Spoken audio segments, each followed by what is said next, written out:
স্ত্রী মৃতদেহ শ্মশানে নিয়ে যাওয়া হয় কাঁধে করে। আমি বহুবার লক্ষ্য করে দেখেছি, যাবার সময় রাস্তার মাঝে একটি ফ্ল্যাগ রেখে যায়, তাতে লেখা থাকে 16 নাম 32 অক্ষর, হরে কৃষ্ণ কৃষ্ণ কৃষ্ণ হরে হরে, হরে রাম রাম রাম হরে হরে। আমার এটা শুধু 16 নাম 32 অক্ষর নয়,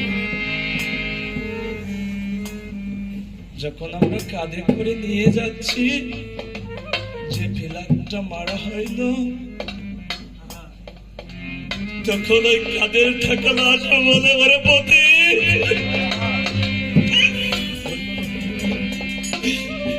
আজ আমি ওই পথের প্রতীক হয়েছি, তুমিও এই পথের প্রতীক হবে একদিন।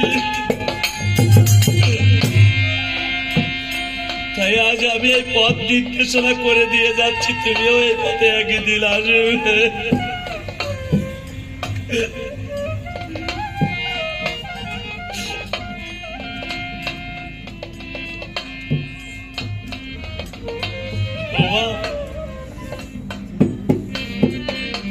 পিতা মাতা বলো, ভাই বলো, শ্মশান পর্যন্ত যে সময়,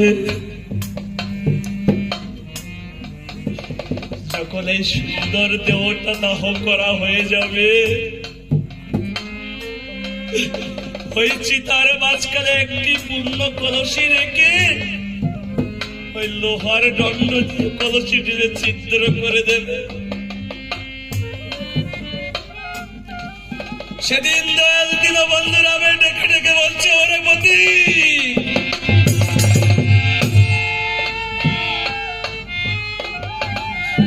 আজ তো কেউ তোর সঙ্গের সাথে হলো না, আজ তো কেউ সঙ্গের সাথে হলো না। দেখ, যাদেরকে তুই আপলে ভেবে এত কিছু করেছিস,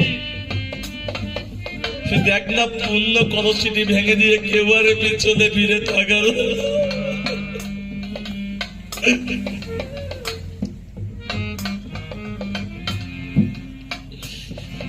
সেদিন সে সেরে দিলে আমাদের এই ভব নদী পার করে দেবেন দয়াল দীনবন্ধুরা।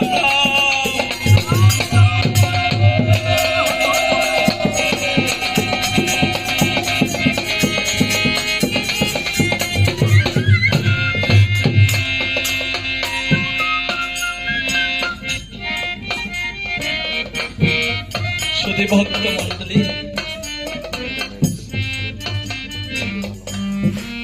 আমরা আস্তে আস্তে পালাই চলে যাব।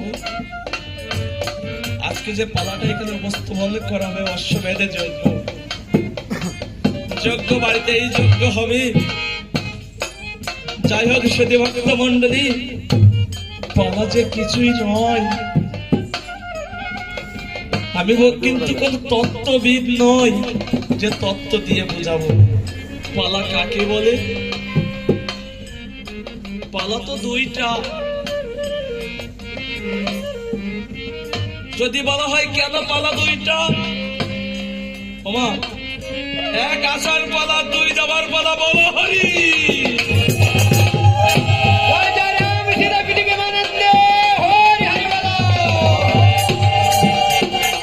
আমরা একবার মাতৃ গর্ভে থেকে এসে গেছি, এবার এসে পরপরে যাবার